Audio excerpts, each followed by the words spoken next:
A very good morning, ladies and gentlemen, honorable dignitaries, respected faculty members, distinguished industry leaders, esteemed guests, and my fellow students.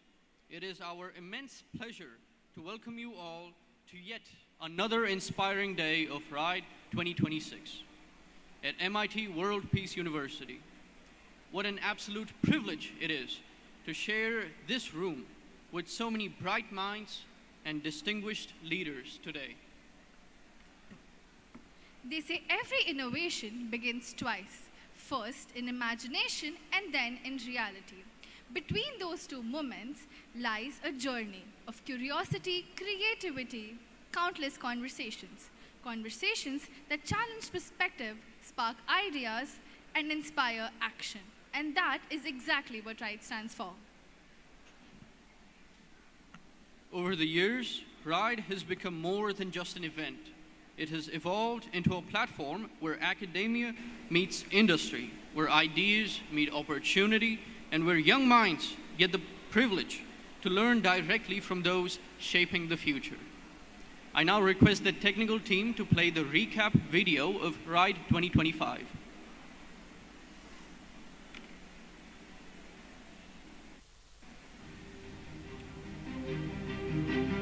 This is the fourth edition of unique platform for the students to get exposure for research, innovation, design, entrepreneurship. The entrepreneurial mindset is the next prediction how the new workspace would be. Whether you work for a startup or a corporation, you need to think like an entrepreneur, spotting opportunities, taking calculated risks, owning the outcomes.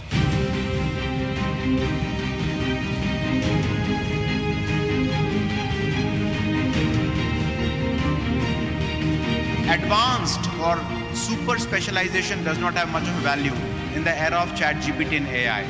In AI world, what you need is a range.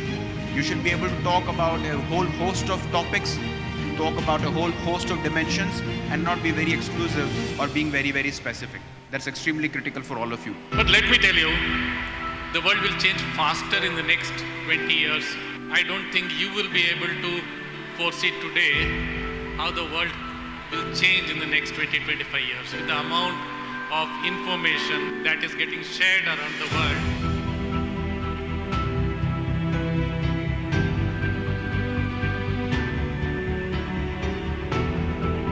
Which obviously for me it's like a code for let's do it smart, let's do it well, let's do it innovative.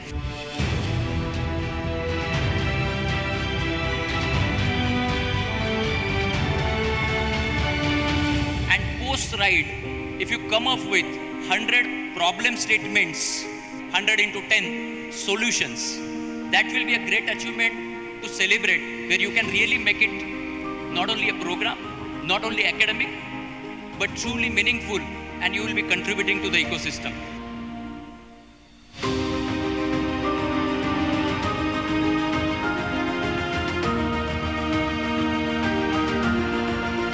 My dear friends, situation is growing grim, and it is only you people who can bring us hope, who can bring us the ray of hope, जिस पर हम लोगों को भी लगे कि हम जिनके लिए काम कर रहे हैं वो सही में इस देश का वर्तमान है.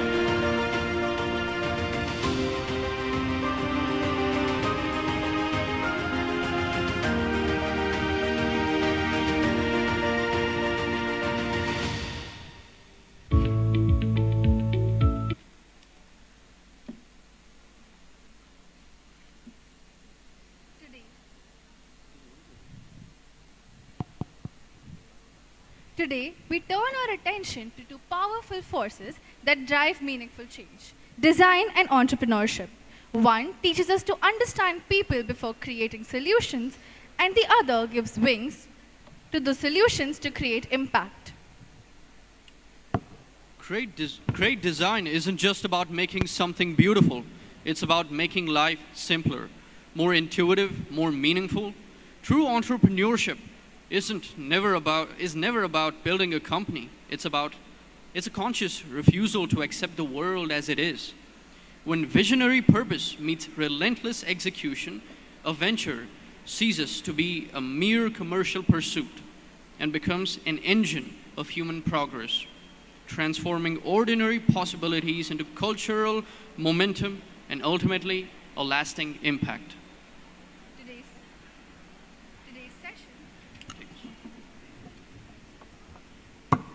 Today's session brings together accomplished designers, visionary entrepreneurs, industry experts, and thought leaders whose journey reminds us that success is never accidental, but designed, built, and earned.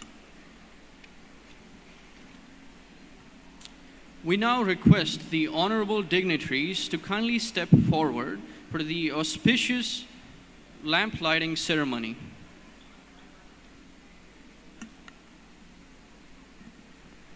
This is more than just a ritual. It's a moment steeped in energy and hope.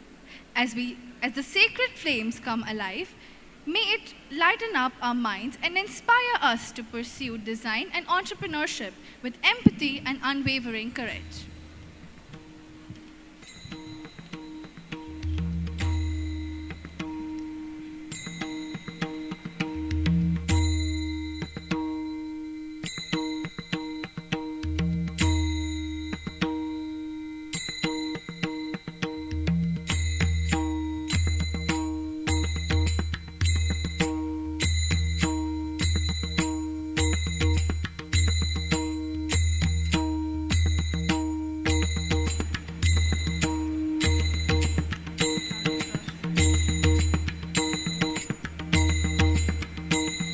Can we have a huge round of applause?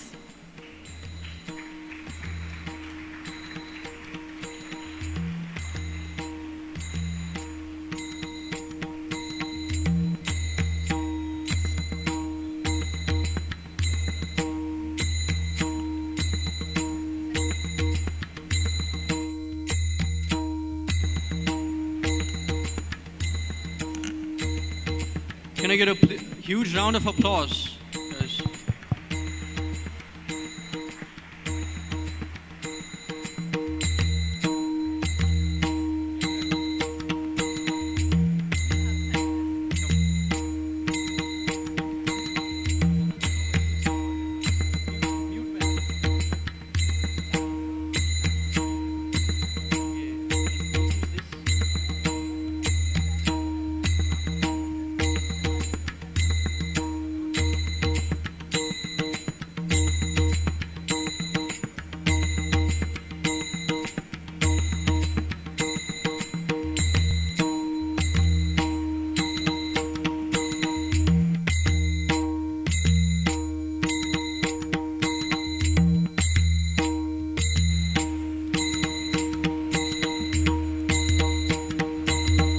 As we capture this auspicious movement, can we have another round of applause, please?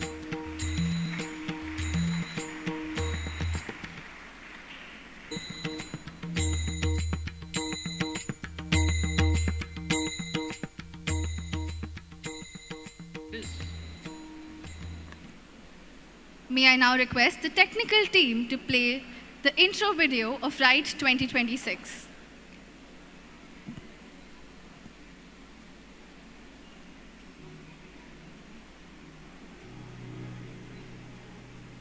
Dr. Vishwanath Karad, MIT World Peace University's flagship initiative as Research, Innovation, Design and Entrepreneurship. It is said that education is the passport for the future, for tomorrow belongs to those who prepare for it today. We are very sure that this year also, on the similar lines, thousands of students are going to be inspired, motivated to go ahead for their entrepreneurial journeys in the coming years. As you know, real world problems are open-ended, ill-structured, necessarily transdisciplinary and multidisciplinary. So our students' innovation journey starts with problems like this through this platform called RIDE. So welcome to RIDE again.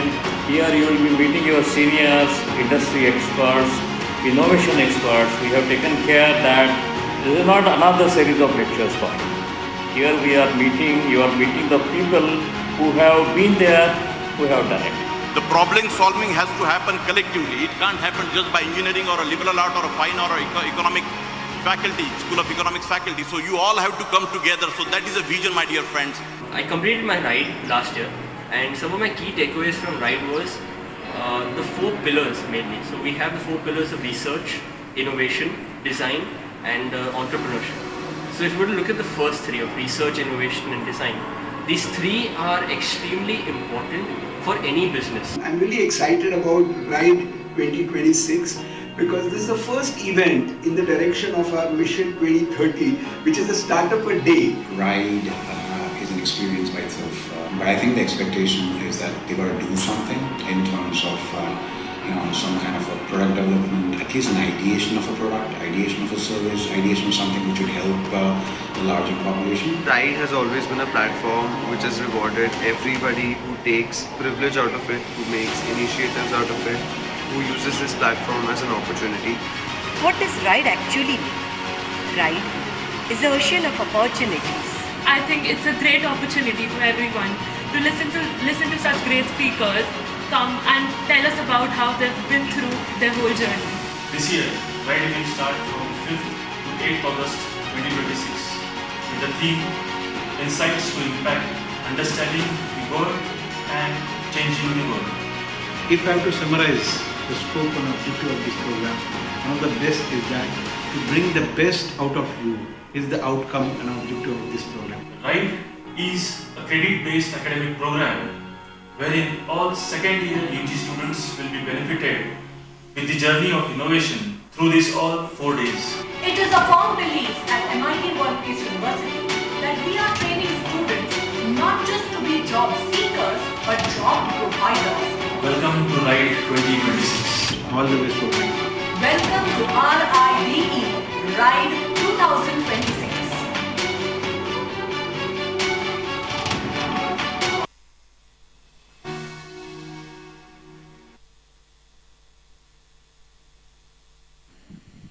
So whether you're an aspiring entrepreneur, a creative thinker, a future innovator, or simply someone eager to learn, we invite you to listen with curiosity, participate wholeheartedly, and leave today with ideas that inspire tomorrow. Get ready for an exciting day filled with meaningful conversations, fresh perspective, and inspiring stories. Once again, I welcome you all to Day 2 of Ride 2026. Let's begin with a huge round of applause for everyone present here today. Let us all rise for the national anthem, national song, sorry.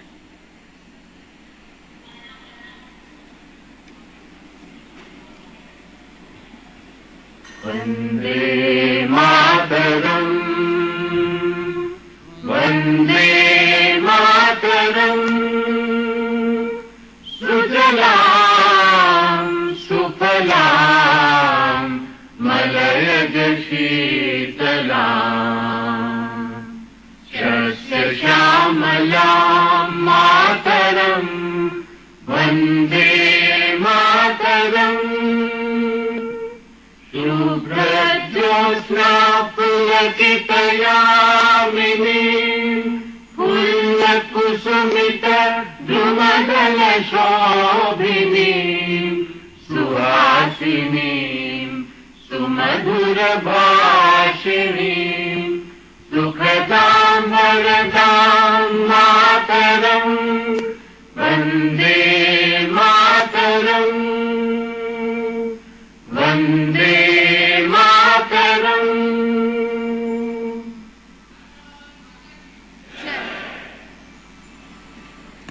May I request everyone to remain standing for the World Peace Prayer.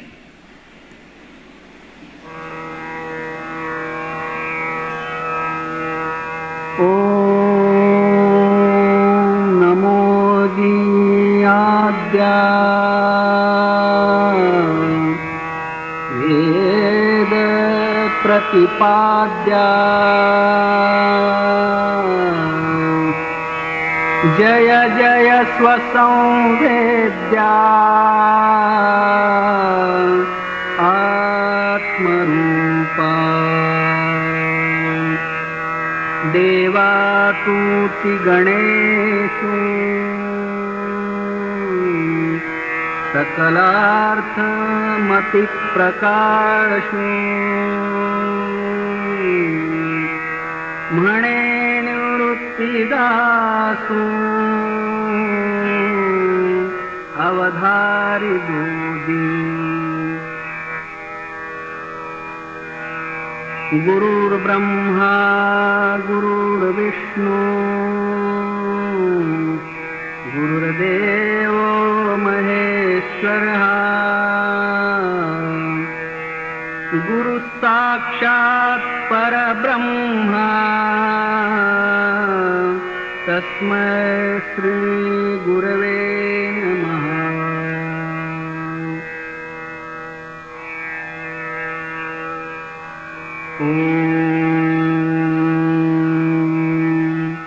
पूर्णमदः पूर्णमिदं पूर्णात् पूर्णमुदच्यते पूर्णस्य पूर्णमादाय पूर्णमेवावशिष्यते। ॐ शान्ति शान्ति शान्तिः। हरि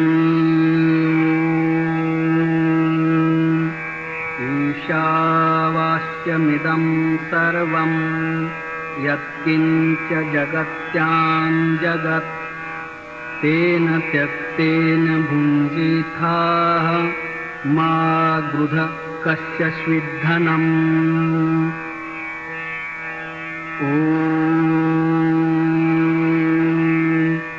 भूर्भुवस्वः तत्सवितुर्वरेण्यं भर्गो देवस्य धीमहि धियो यो न प्रचोदयात्।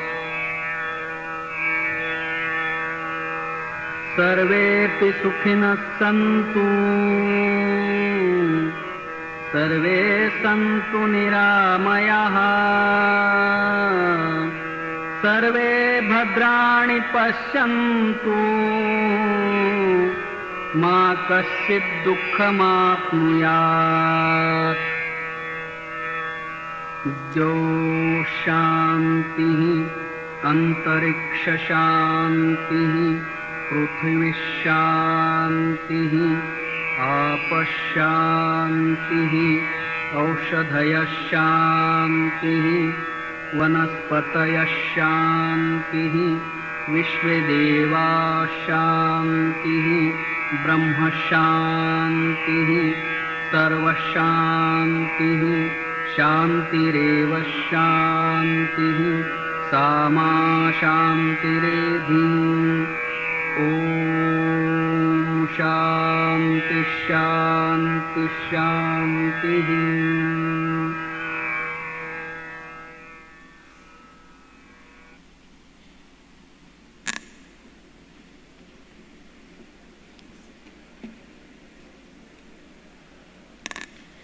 Steve Jobs once said, "Design is not just what it looks and feels like. Design is how it works." Every unforgettable product, every seamless experience, every innovation that truly changes lives has one thing in common. It begins with understanding people. Today's first panel explores that exact philosophy. Our opening discussion is centered around the theme Design Beyond Aesthetics, Shaping Human Experiences. Because in today's world, design goes far beyond colors and visual. It shapes how we learn, interact, and solve problems, and ultimately how we experience the world around us. This discussion promises to offer fresh perspectives on how thoughtful design has become the foundation of innovation across industries. And now request our honorable dignitaries to make your way to the stage. Mr. Ismail Iqbani sir, Mr. Suyash Lahoti sir, Mr. Amit Inamdar sir, Ms. Dhun Patel ma'am, and Professor Suman Devadulu kindly grace the stage with your presence.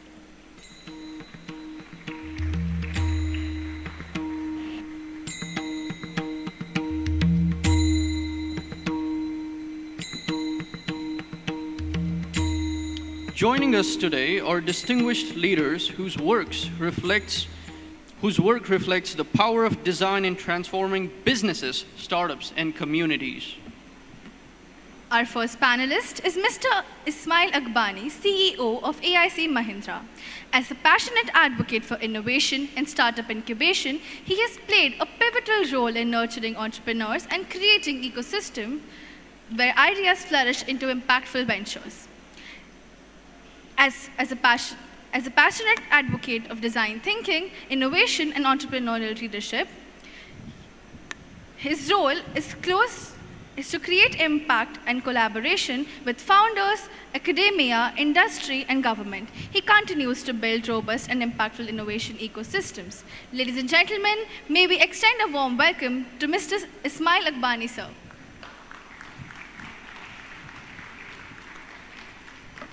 Our next panelist is Mr. Suyash Lahoti, Director of Wit and Chai Group. Known for blending creativity with strategic thinking, Mr. Lahoti has built brands and experiences that demonstrate how thoughtful design can drive meaningful business impact. He has led leading award-winning campaigns and built one of India's fastest-growing creative and brand strategy networks. He is deeply passionate about storytelling, branding, and strategic communication, helping businesses transform ideas into impactful brands through creativity and innovation. Please join us in welcoming him with a huge round of applause. Completing our panel, we have Mr. Amin Inamdar, sir, founder and CEO of Zealous Design Solutions. With extensive experience in design strategy and user-centric innovation, he continues to inspire organizations to think beyond aesthetics and create solutions that truly matter. He is a US strategist, product design consultant, a design educator with over 20 years of extensive experience in human-centric design, innovation, and product development. An alumni of the University of Liverpool and recipient of the British Council Education UK Alumni Award, he is deeply passionate about helping organizations create meaningful user experiences through design thinking and strategic innovation. Let's give him a warm round of applause.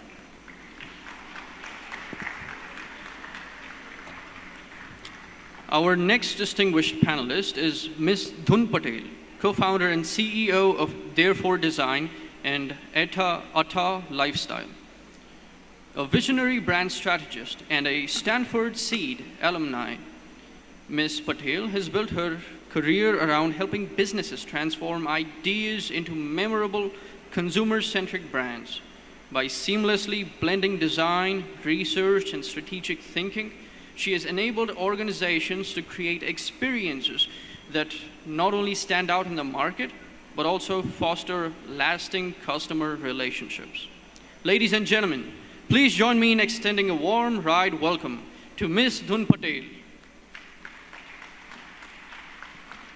Every meaningful conversation deserves an inspiring moderator, and we are privileged to have one with us today.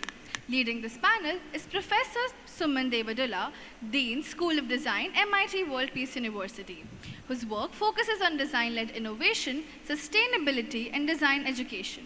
With over 13 years of experience across academia and industry, he played a key role in establishing design programs at leading institutions. His contribution to design, research, and education have earned recognitions at both national and international levels. Ladies and gentlemen, please welcome Professor Suman Devadula with a huge round of applause. I'd now like to request Professor Vinod Shastri sir and Dipali Zavre ma'am to kindly come on stage and felicitate our dignitaries. Can we have a huge round of applause, please?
huge round of applause, guys.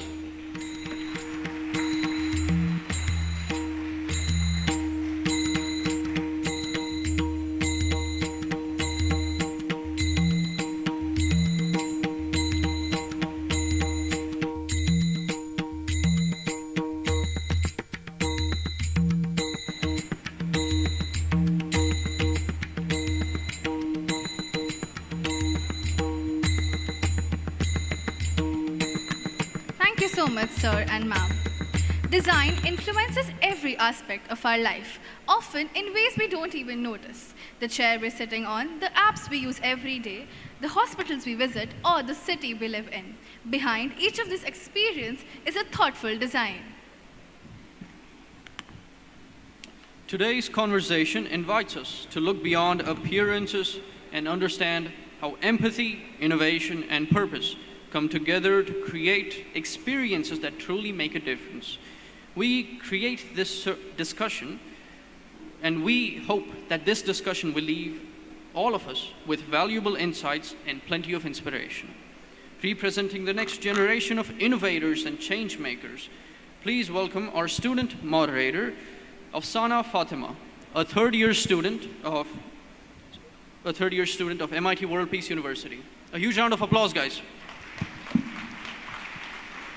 Without any further delay, ladies and gentlemen, please put your hands together as we invite our moderator and esteemed panelists to begin with this engaging discussion on design beyond aesthetics, shaping human experiences. Over to you, Professor Suman.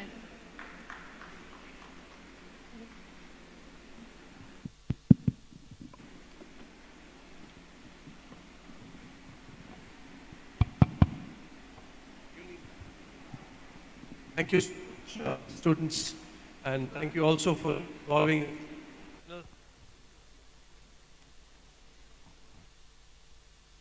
And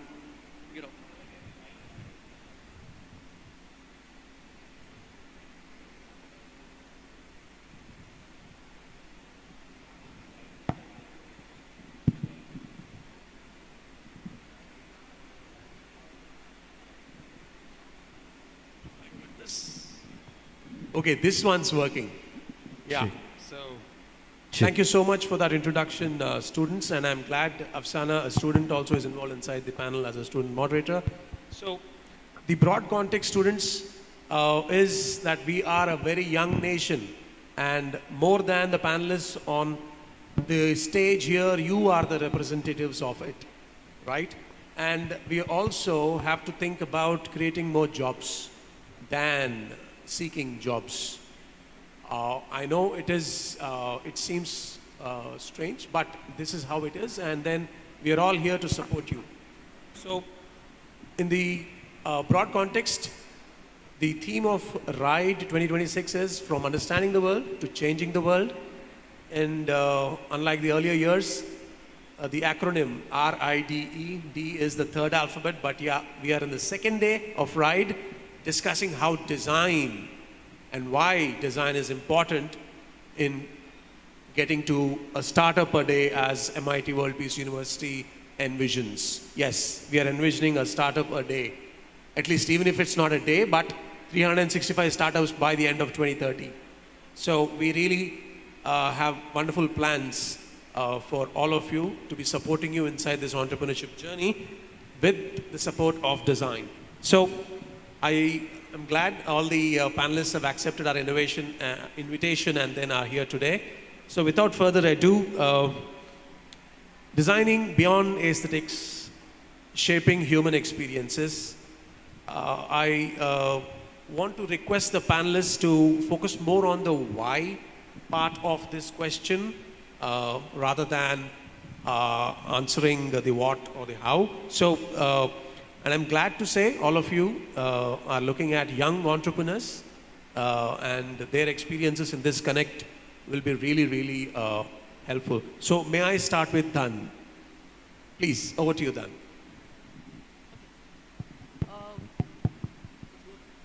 It's working? Yeah.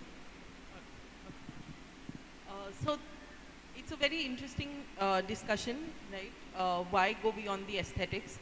And in our experience, we've seen that what you're trying to solve with design is a business problem and a business challenge, right? And why does it need to be solved is the first question that you have to ask. In fact, we go beyond and ask, why now? Why do you want to do this now? Why is it important? Why do you need to kind of solve this? And then what will happen once you solve these problems, right? So essentially asking the why gets you answers that help to kind of shape how you will take the project forward and how you will take a design solution forward. So that's the most critical part of it. Great. So may I request Ismail to reflect on this question? Good. So first of all, thank you for getting us here. There was a long-lasting, a decade-old wish that got fulfilled today. So back in 2016, when I was with Symbiosis, Dr. Shastri was also at Symbiosis, and I remember I invited him for a talk with our students. A very small, I don't know, sir, if you remember, a very small auditorium in SIT, around 50-60 students. He was kind enough to come and he addressed the students. And when I was felicitating him something, he said thank you and nice kind words. And I told him, sir, I am a Gujju guy. एक दिन interest के साथ पूरा वसूल करूँगा. So आज when he was giving me the shawl, I felt okay, मेरा that wish got full. It took me 10 years, but I got it back. And talking about, yes, I knew you will clap on this. That's why I started with that story, right? Because she was giving such important, nice points, nobody responded. So I thought, ठीक है, जैसी audience वैसी भाषा. But when you talk about design beyond aesthetics, again, back to Symbiosis around, I don't know, remember 17, 18, I had the opportunity to listen to Dr. Shashi Tharoor, who had come for one of the events at our Symbiosis School of Liberal Arts. And during his speech, he made a passing comment. He said, we are standing here for the event of Symbiosis School of Liberal Arts. And he said that though we are calling it liberal arts, I don't know why we are calling it liberal arts, because arts by definition is supposed to be liberal. And if it is not liberal, it's not arts. Right? So same way when I look at design and we say design beyond aesthetics or user-centered design, human-centered design, my first impression is that design by definition has to be beyond aesthetics. It has to be user-centered. It has to be human-centered, because if it is not that, then it is decoration, not design. Right? And so that's very fundamental to it. And because a good design, when you create, and I think we had a very nice young anchor over here. What's your name? So somebody who was on the stage, I forgot. Okay, thanks for making my life a little bit miserable, because that Steve Jobs quote was supposed to be my opening sentence. She stole away that, so now I said, okay, then I had to, as a backup plan, I had to go with Shastri Sarkar's story. But design, I think, a good design, when I talk to founders also, it's like salt. It is invisible as long as it is functioning well, but it's painfully visible when it doesn't work well, right? And that's the reason we want to focus on beyond the aesthetics part of it. I was just looking at the cooler over there, the air cooler, if you see. I spent my 2 years of my education in Nagpur. Nagpur in Maharashtra is one of the hottest regions, right? Now that air cooler would easily have costed 12 to 15,000 rupees that you see over there. If you go to Nagpur and even some other hot areas in Maharashtra across the country, there's this concept called desert coolers that is made by local fabricators. They're not branded, no plastic, pura 4 sides a metal ka sheet, they put that khas inside. Look-wise, not at all as fancy as this. But 80% of the people in those areas, you won't find these coolers, you will find those desert coolers, because they do the work. They miss on the aesthetics a little bit, but the cooling part, they do much better than most of these branded coolers. So I think that's the reason we talk about, that design has to, the aesthetics helps, but I think it has to go beyond aesthetics. The core function, again, going back to Steve Jobs' quote, is that it has to do the work. If it's not doing the work, then aesthetic is just a nice show off to it. Thank you. Thank you, Ismail. Over to Suyash.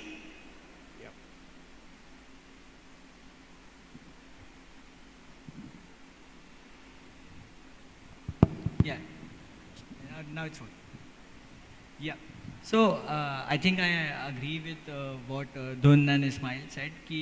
And one thing is, a good design, as you said, it's not invisible, but a bad design is very much visible, and people understand what a bad design is. And when we, like earlier when I started as an agency also, people used to come and the clients used to come, they were like कि इसको थोड़ा premium बना सकते हैं क्या, can you make it a little more premium? And I would always question what do you want people to feel when they see and they look at this design, when they consume this design. And I think that is the why, and that is the question that we need to ask, what is the design going to do, what is the behavior that the design is going to change. And I think that solves most of your problem of how the design has to be made and how the design has to be perceived. Thanks, Shuyash. So something which is very well done and suddenly becomes invisible. Over to you, Amit. Please respond. Hello. Yeah. Great. I think just to add to this, right, each and everything is designed, and now we are in a stage, or we are at the era where looks are one, aesthetics is one part of it, because each one of you, like most of you are looking down in your phone just now, right? Each of you have an app open. Why are you using only that app for communication? There are more than 10 apps. Why a certain app works? Why a certain type of phone resonates with you? So it goes much beyond the aesthetic part of it. It is the connection, right, that you always build with the product. And now we are moving away from what we call as a finance-driven economy to something called experience-driven economy, right? Now people want to experience things. You guys are not too concerned with, if to pay 100 rupees extra to get a better product. So what does that better mean is what designers define, right? And that definition of better is always going to change depending on the place you are, depending on the situation you are in, depending on the type of the product that you are designing. So that's why aesthetic does play a role at decision making, but it's at a very visceral level, whereas you go deeper into it in terms of how it behaves, how it reacts, is something that the why answers. And that's why I feel that it needs to go much deeper as a solution going forward. Thank you.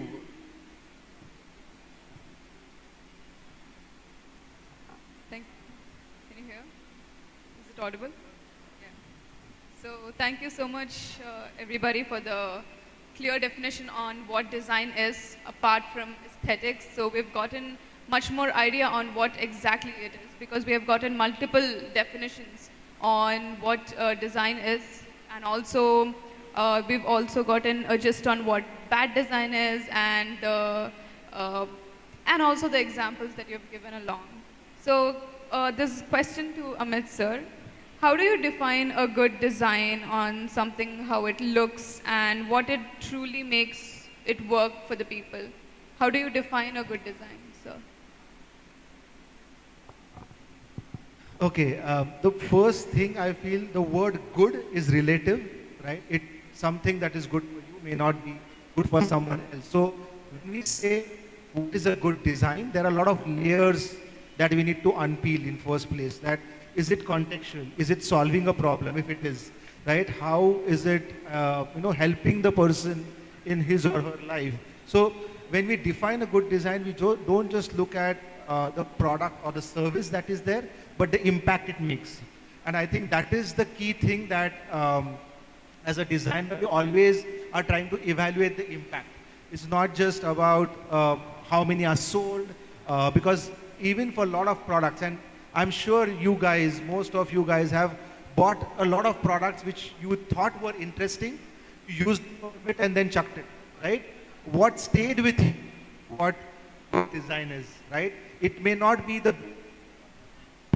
you must have heard this, right? This is not the best looking product, but it does the job, right? And that is something which I feel a good design is. On a lighter note, if you ask me a best example of a good design, I love the mosquito racket. Mosquito racket, right? You have those rackets which are used to kill mosquitoes. It's a very simple product. It's a very trivial product, but it's a good design because it solves a problem irrespective of your age, of the situation you are in. If you can, what you can say, you have movement or not, it will do a job. So a good design is something which creates an impact, solves a problem, and is contextual in the environment it is going to be used. Okay, sir. So do you prefer working of the product than that of the aesthetics, or do you think it goes along? Yes, it's always that form follows function, or sometimes the function follows form. In some cases, like all of us would agree, like, the equipment which is keeping a school is more function driven than the form driven. So again, I'm going back to why that product is and how and what the context of it is. Because we, as a user, we only see the product, but there's a lot of thought that needs to go behind it to actually understand that, okay, in this case, it needs to do the job well, right? And that is something which becomes important. But of course, whatever is facing the user needs to be pleasing, needs to be adapted to the environment. And that's why sometimes the form will be also important. But if you ask me personally, I am more of function-driven person or a function-driven designer. It should do its job first, and then the second would follow. Yes, so thank you, sir. Thank you for the insightful information that you gave us. Thank you, Afsana. So, my next question is for Dan. How do you think designers should be able to balance business goals? Because जो दिखता है वो बिकता है, and then we are talking about beyond shaping aesthetics and shaping experiences. So how do you balance it inside your firm, Dan? So we're discussing the two as if they were mutually exclusive. They're not. Essentially, if you look at what sells, it's not so much logical choice, it's a more emotional choice. Everybody connects to something because you feel something, the product made you feel something, the product made you think something. So when you're looking at a product, a brand or packaging, what does it make you feel? What is it going to make you experience? That is the question that you have to answer. The aesthetics are a byproduct of that question, and it kind of evolves from that question. So I can't make you look at something ugly and emote to it. It has to have, like Amit said, form follows function. Form follows. Function follows form, sorry.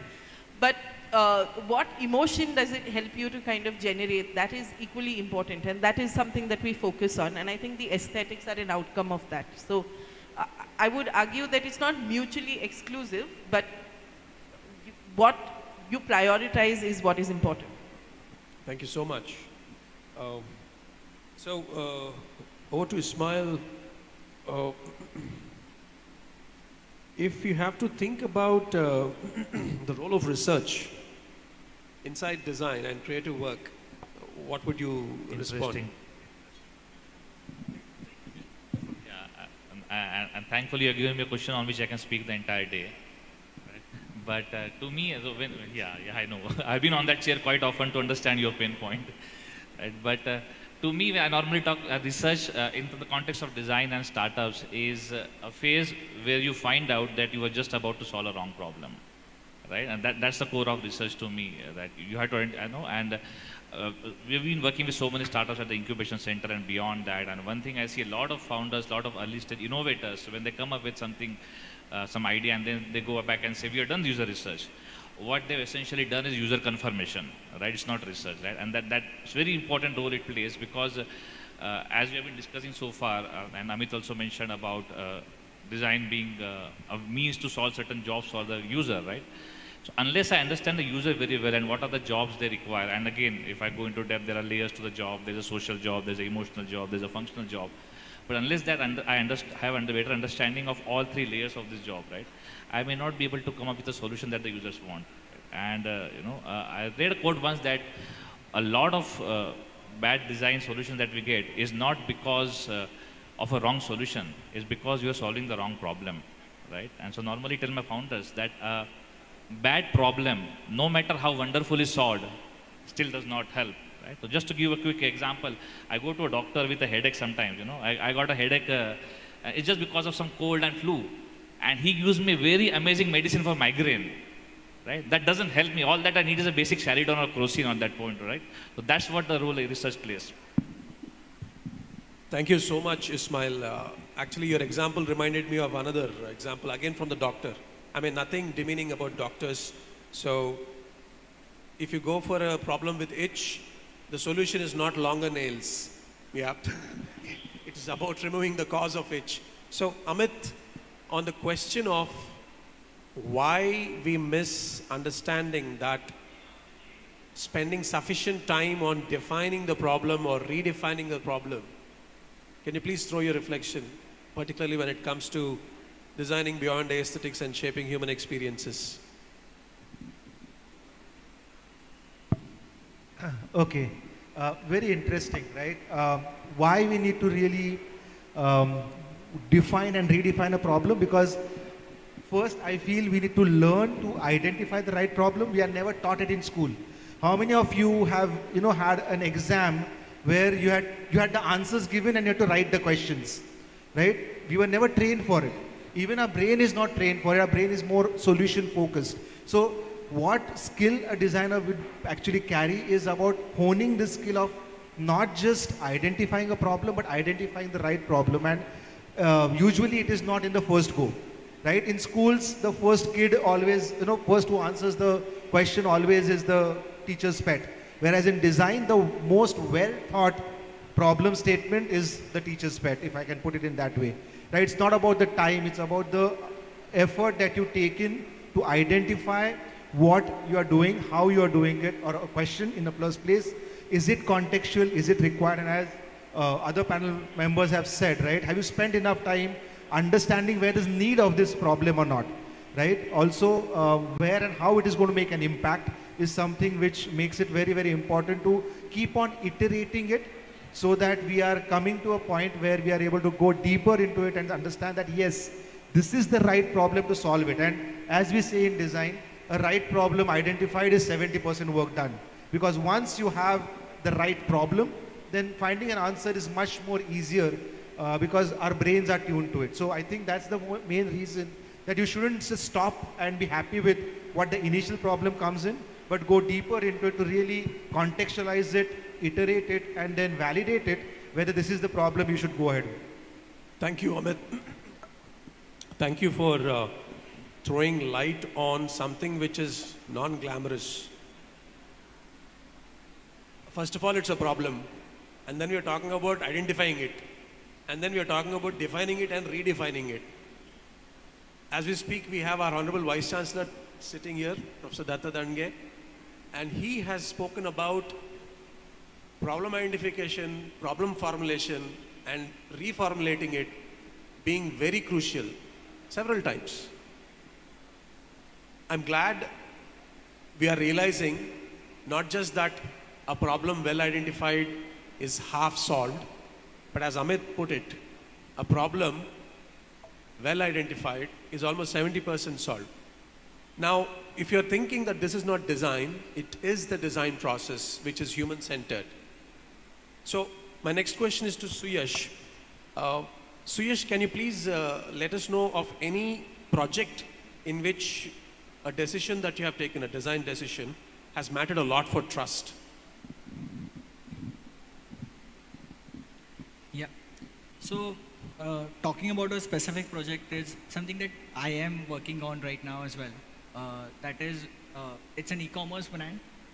The kind of designs that you see when you go on your Amazons and Flipkarts and Mintras of the world, you choose a product and then you start seeing you haven't bought the product, but you start seeing a lot of ads of the same product on your Metas and Instagrams and everything. So a design problem that we are now trying to solve is the same ad that you see, what impact it brings when you try it with a different color, when you try it with a different font, when you try it with a different design element. And each of these segments, when we try and change that is something that I've been working on for a long time. Each of these things, when I change one element of it, I see a drastically different result of how people react to it. So I think all of these things matter a lot, and that is what brings change in the behavior of the consumers as well. And I feel aesthetics as a whole, we have overabused this generation. Our generation has overabused the word aesthetics, and that is something that is a problem I see, because everyone wants everything to be aesthetic. Aesthetic is not the solution, but what problem are we trying to solve? And if the design is solving that problem, I think that helps a lot. Thank you, Suyash. Over to Afsana. Thank you so much, sir. As you told that our generation have overused the word aesthetic, and we also know that the generation that was prior, it had a total different definition for design, and the generation that is going on right now has a total different definition for design. So Ismail sir, I would like to ask, as the Gen Z generation right now, we have a total different technology, we have total different internet things like AI. AI is really scary for us. So everything is taken over by AI. So what do you think is the definition for design? I mean, according to you, as far as your experiences? Okay, so I would avoid using that Gen word. It's been very popular these days. I don't want to get there. And we have a lot of people sitting in the front row who by their age might belong to certain other gender, but at least definitely know one person sitting over you by heart belongs to that generation that you're talking about. But when you talk about definition in this generation, so to me, if you see design, the definition has evolved now from designing products and services to designing behaviors, and as Amit was mentioning, designing experiences, right? So my entire PhD research is around culture enterprises and how they construct value for the culture products. And while I've been interacting with so many startups as a part of the case studies, one thing I realized is that in that domain as well, articulating that value, articulating that functionality of the product is very challenging. But if you're able to design around the behavior that the customer is going to adopt when they use your product, or the experience they're going to feel, that is more important. That is something AI cannot copy. So in the world of products, designs, your coding, your user interface, everything is very trivial for AI to copy. But if you're able to build that experience, if you're able to design for that behavior, I think that I'm not sure AI is still at that stage where it can do it. In the future, it might catch up. So currently, my definition would be, we used to say design is a way of solving problems. Now I say design is a way to actually change behaviors and create experiences for people. So like you're telling, it will take in the future, like maybe in the future the AI might, work out with the experiences as well. So how approximately do you think it will take years for AI to? Now, the speed at which AI is growing and the kind of very scary stories I keep reading about AI, where AI has taken over. In certain cases, it has bypassed the restrictions that the coder had put. I don't want to talk about AI and challenge AI, otherwise 5 years down the line, some AI tool will come for me and say, hey, you said this and I'm proving you wrong. So I'm already a little bit scared of AI. I don't want to make that comment here about how long AI will take. Thank you so much, sir, for your information. Thank you, Ismail. So students, I'm aware that the panel which is sitting here is intra-generational. I mean intergenerational also, yes, because Afsana is here. And our generation that Suyash talked about is this generation, this line only. And we definitely see that Afsana is from a different generation. So I'm also aware that the students who are seated here are only one part of the audience, and there's several across the campus watching this relayed. So this is my question to Dhan. So Dhan, there's several students, girl students, who also take design. So from the perspective of emphasizing on the entire process and not having a separate approach about aesthetics and experience and designing both of them, do you have any message especially for girl students and boy students? I don't want to be sounding misogynistic or mansplaining here, but I definitely want you to cater to aspirations of an underrepresented audience, if I might say.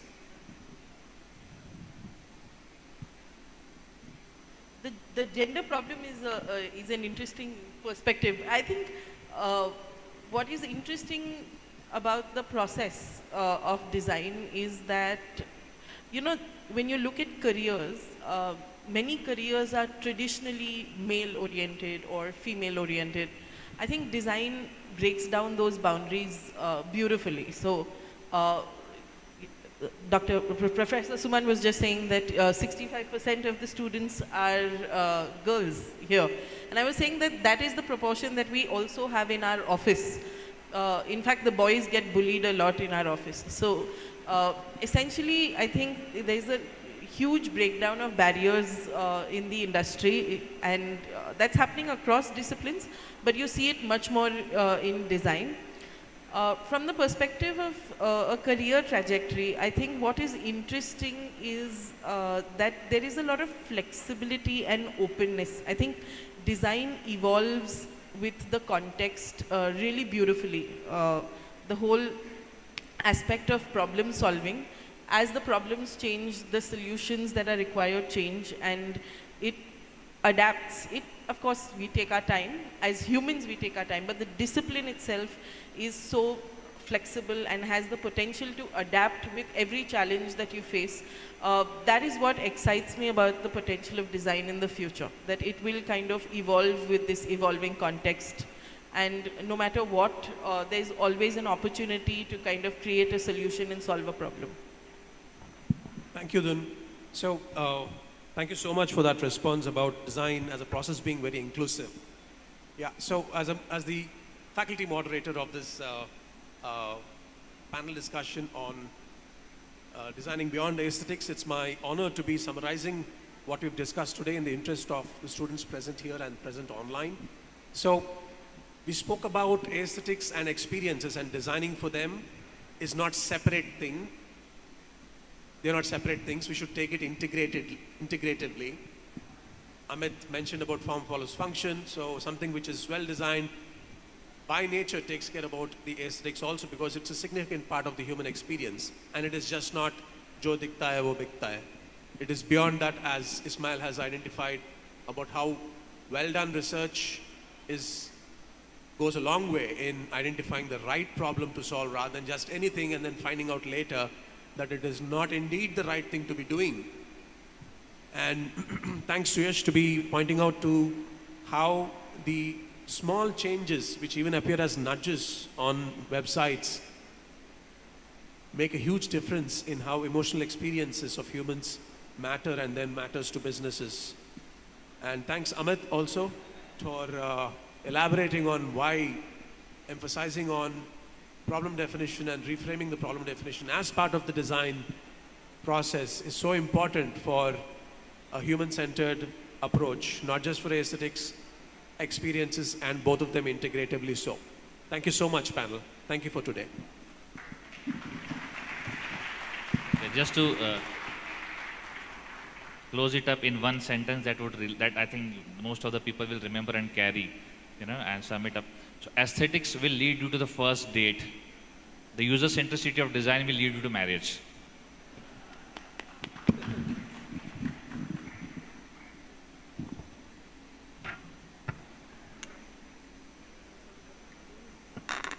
Before we conclude this session, we'd like to capture this moment.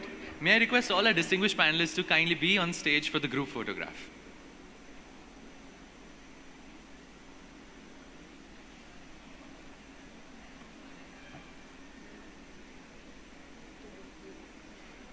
A huge round of applause for all our moderators and panelists for giving us such an insightful discussion. Every conversation like this reminds us that great design isn't merely about creating something beautiful. It's about understanding people, anticipating needs, and designing solutions that truly improve lives. Our sincere thanks to all the esteemed speakers for inspiring us this morning. May we now request the technical team to kindly play the LTC video.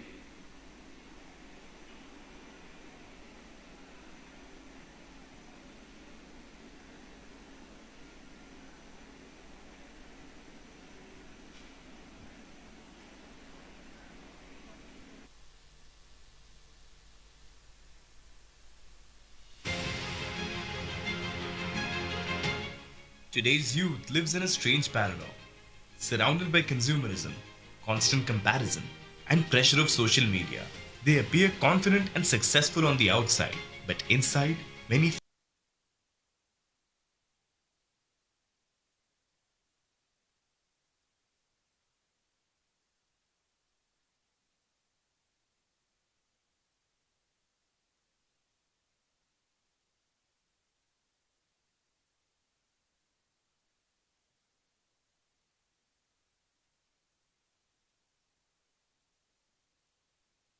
because they are never given the space to pause, to turn inward, and to truly understand themselves. It was to heal this inner fracture, to bridge this growing distance, and to reconnect young minds with their true selves, that Dr. Rahul V. Karar envisioned the Life Transformation Center, LTC.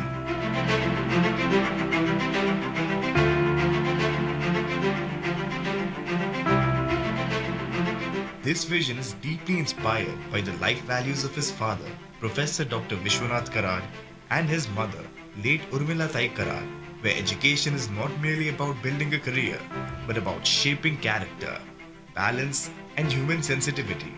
At LTC, 5 carefully designed experiences work together to bring about inner transformation.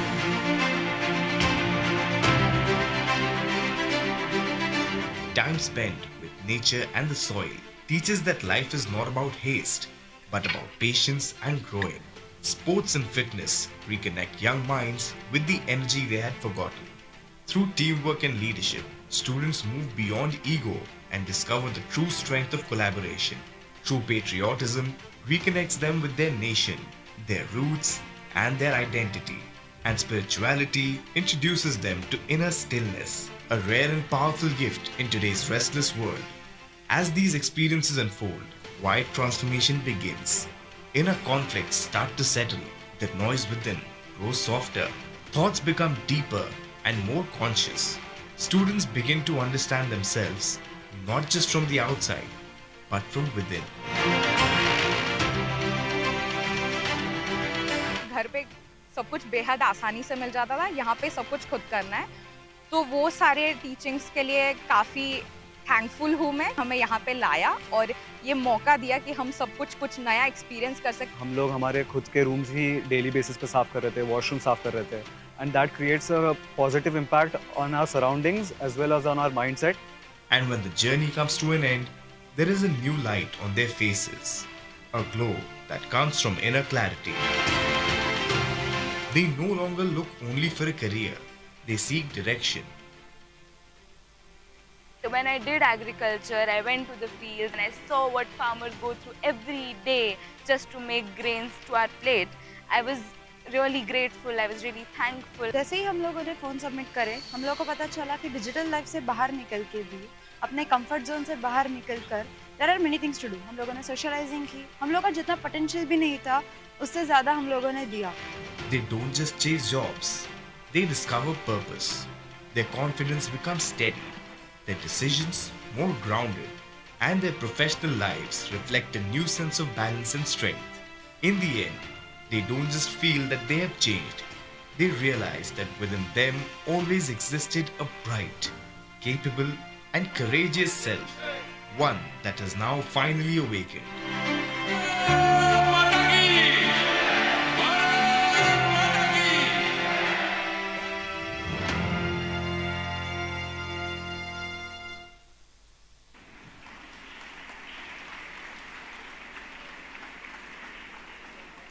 I would additionally request the technical team to kindly play the RIDE 2026 Day 1 recap video.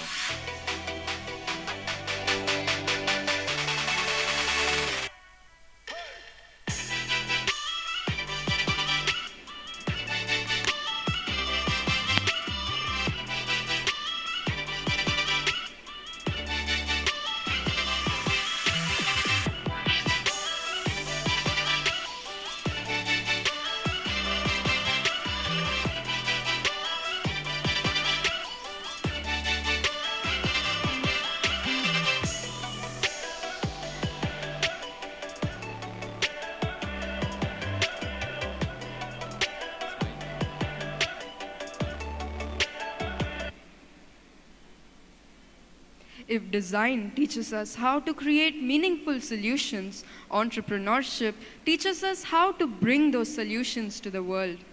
Every successful venture begins with a problem that is worth solving, a vision worth believing in, and the courage to take the first step. With that thought, we now transition into our next panel discussion, where we'll explore the journey of turning ideas into ventures that create lasting value for society. Our next panel discussion revolves around a simple yet powerful idea: building what matters. In a world where trends come and go, true entrepreneurship is about creating lasting value, solving real-world challenges, and building ventures that leave a meaningful impact.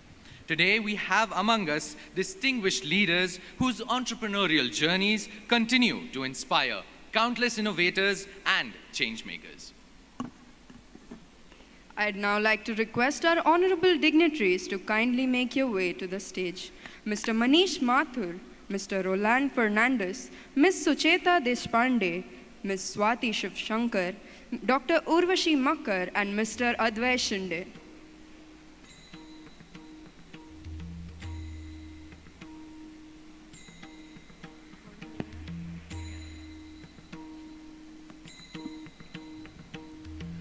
While we wait for the guests to arrive, let us give you a quick introduction of them. Our first panelist on this panel discussion is Mr. Manish Mathur, Assistant General Manager at Bennett University. With extensive experience in fostering innovation, incubation, and entrepreneurial ecosystems, Mr. Mathur has been instrumental in empowering young entrepreneurs and translating ideas into impactful ventures. Mr. Mathur is heading Bennett Hatchery at Bennett University, where he leads entrepreneurship, startup incubation, and industry academia collaboration initiatives. Passionate about venture creation and founder development, he mentors emerging entrepreneurs and works closely with startups to build innovation-led ecosystems that empower the next generation of changemakers. He is committed to nurturing sustainable startup ecosystems that bridge the gap between academic research and commercial viability, guiding early-stage founders through the complexities of value creation and venture creation, business modeling, and strategic alignment. I would now like to request the technical team to kindly play the video of the World Peace Dome.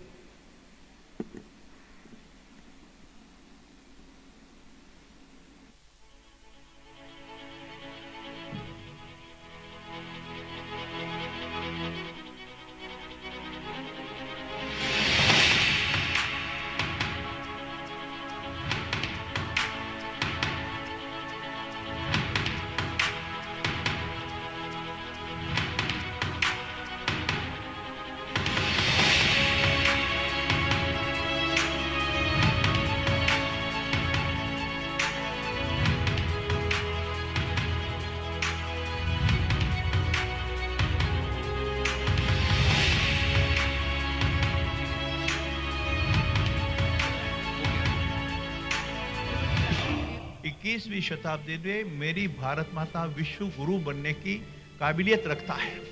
It will become a विश्व गुरु in the 21st century. उसका छोटा सा उदाहरण, छोटा सा symbol यहाँ बन गया है, ऐसा मेरा मानना है. We have only two options. Either we live together or we perish together. It is in this context, this monument will stand. We look at this magnificent dome. To me, this is not just the biggest dome in the world. To me, this is the biggest idea, the biggest message to the world. This country has always propagated one thought, Vasudhaiva Kutumbakam, my dear friends. I must say that in the entire history after the independence since 1947, this is one of the unique steps towards the contribution of universal humanity.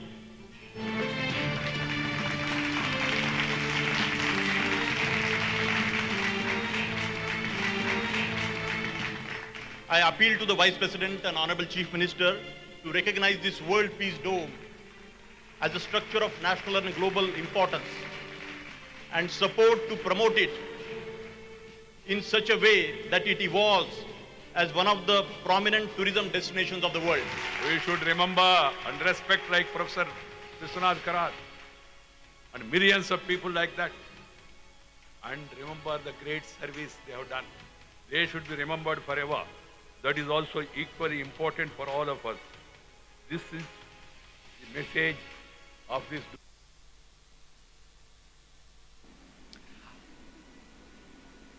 I'd like to request our honorable dignitaries to kindly make their way to the stage. Mr. Manish Mathur, Mr. Ronald Fernandez, Ms. Suchita Deshpande, Ms. Swati Shivshankar, Ms. Dr. Urvashi Makar, and Mr. Advai Shinde to kindly make their way to the stage, please.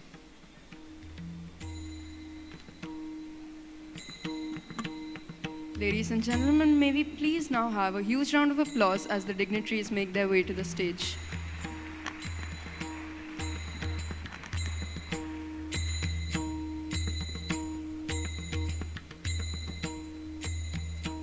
Our second panelist is Mr. Roland Fernandez, CEO of AIC RNTU Foundation. A passionate advocate for startup development and innovation-led growth, he has consistently worked towards strengthening incubation ecosystems and supporting entrepreneurs through every stage of their journey. Where he leads one of Central India's premium startup incubators. As a passionate advocate for startup development and innovation-led growth, he has consistently worked towards strengthening ecosystems through every stage of their journey. He is dedicated to empowering entrepreneurs through incubation, mentorship, funding, and strategic partnerships. He is committed to fostering technology-driven startups and building sustainable entrepreneurial ecosystems across India. Our next panelist is Ms. Suchita Deshpande, founder and CEO of Suchita Swastham Private Limited. Under her dynamic leadership, the company leverages cutting-edge artificial intelligence and digital innovation to make preventive healthcare and lifestyle medicine significantly more accessible and personalized for individuals. She remains completely dedicated to driving meaningful industry change through a powerful combination of technology, holistic wellness, and purpose-driven innovation.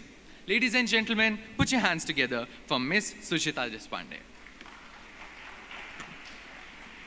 Joining us next is Ms. Swati Shivshankar, a seasoned leader in brand marketing and digital strategy, with extensive experience across retail, FMCG, and emerging businesses.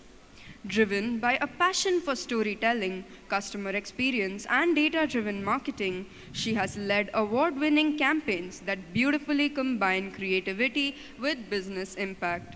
Her expertise in shaping consumer perceptions and building meaningful brand experiences continues to inspire organizations and individuals to innovate with purpose. Ladies and gentlemen, please put your hands together for Ms. Swati Shivshankar. To steer this insightful discussion, we are honored to have with us Dr. Urvashi Makar, Dean and Professor of Ramcharan School of Leadership, MIT World Peace University.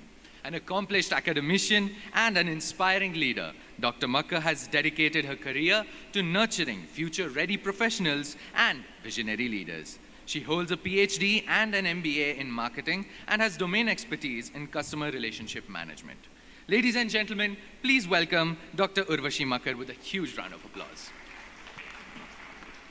Entrepreneurship is often described as the art of creating something from nothing. But in reality, it is the courage to take risks, the resilience to embrace failures, and then the determination to continue despite the uncertainty that revolves around it. Today's discussion promises to explore not only how successful ventures are built, but why purpose, innovation, and people remain at the heart of every enduring experience and enterprise. We are certain that the experiences that are shared today will encourage each one of us to not only think bigger, but to dream bolder and build what truly matters.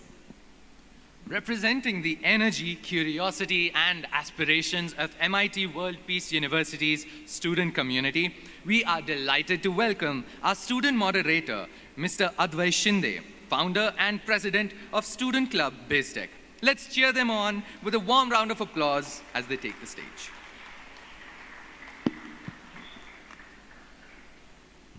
We would now like to call upon to the stage Professor Datta Dange, Vice-Chancellor of MIT World Peace University, and Dr. Vikrant Gaikwad, Dean of Academics, MIT World Peace University, to kindly felicitate the panelists.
Please put your hands together as we welcome the panelists.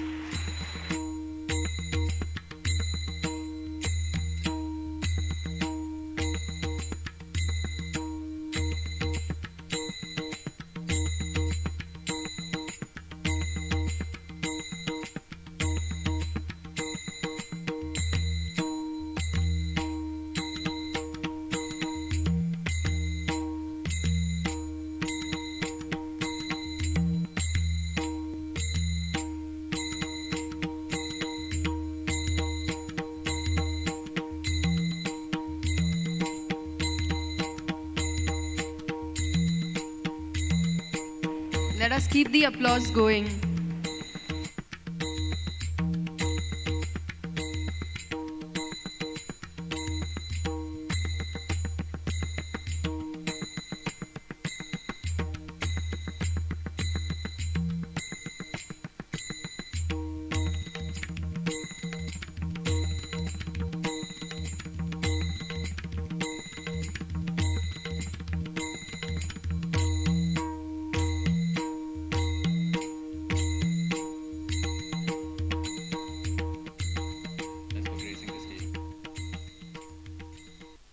Thank you so much, dear panelists, for gracing the stage with your esteemed presence.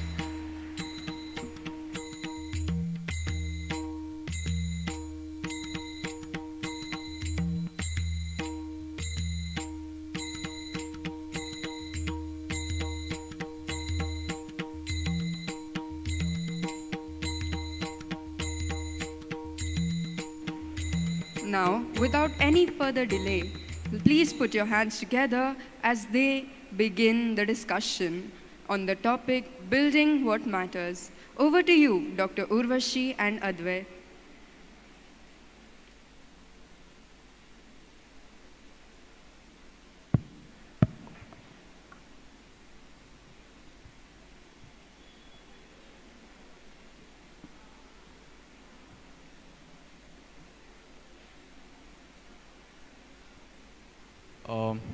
All right, well, good afternoon, everyone.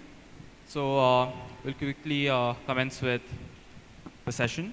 Hello. So my first question is for Mr. Manish Mathur.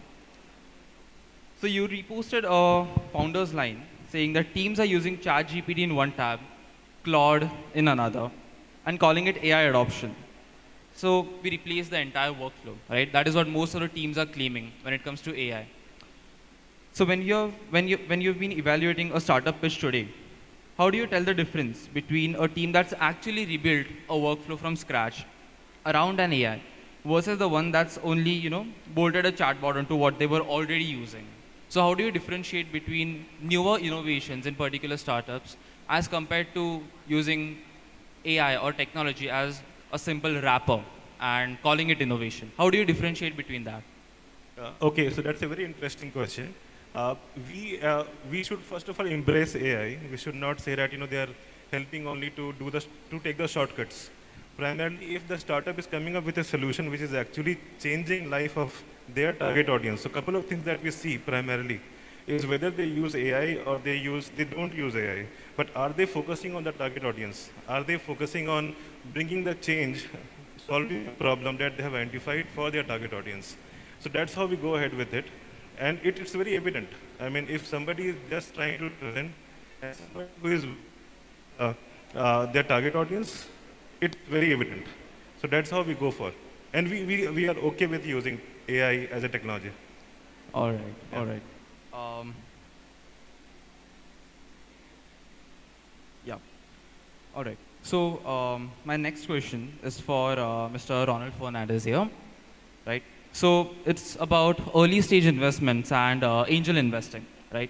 So early stage investments is one of your top listed skills on LinkedIn.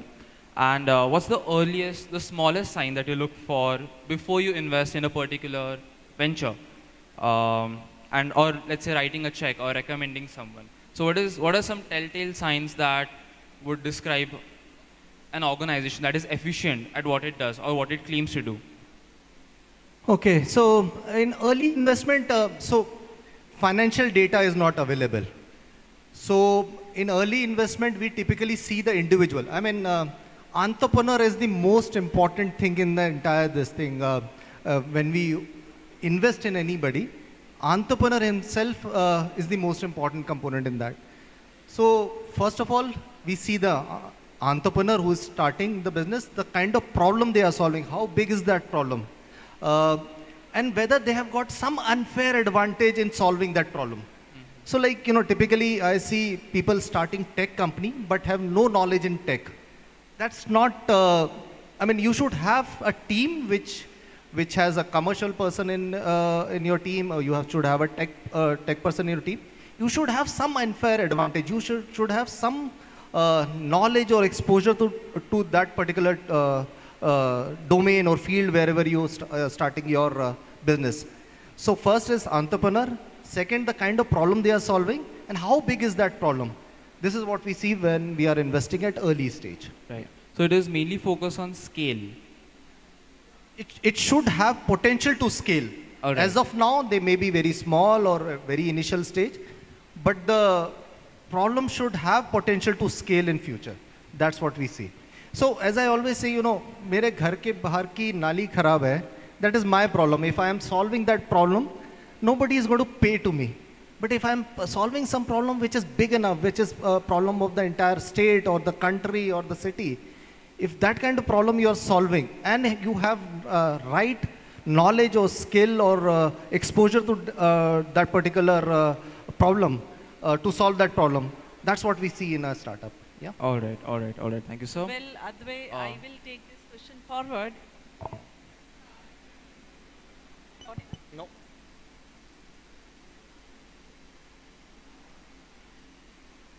Hello. Yes. So, it has given wonderful start to this session, my dear students. I'm sure you must be connecting with this thought. This particular panel discussion on entrepreneurship surely is going to create certain reflections into your mind. That's what is the belief. And I still remember that hundreds of years ago, Swami Vivekananda once said that every new idea has to go through 3 stages, which is so relevant even today. And the stages are, first of all, the ridicule, and secondly, the opposition, and third, acceptance. And I'm so sure that Mr. Fernandez will agree to this thought that even today, any new idea which is coming up by any entrepreneur, if it is ahead of time, it will definitely face the opposition. So my question on behalf of every young student sitting over here is to Mr. Fernandez, that I'm sure you already have mentored hundreds of students in your journey. So what one teaching or suggestion would you give to them today?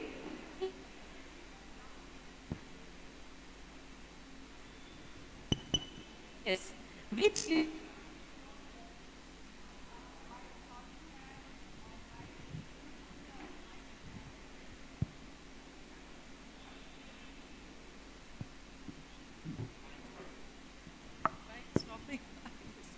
So, well, my quick question to Mr. Fernandez is based on the thought by Swami Vivekananda that whenever new idea comes up, there is definitely going to be huge opposition. And today we are sitting in front of hundreds of entrepreneurs who have so much of the thoughts going on in their minds for the new ideas. What one suggestion you would give to them which they can fall back upon even after 10 years in their journey, and which comes from your real life examples and experiences?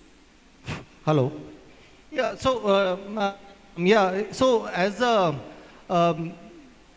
basically I would say, there have been solutions which were very ahead of the time.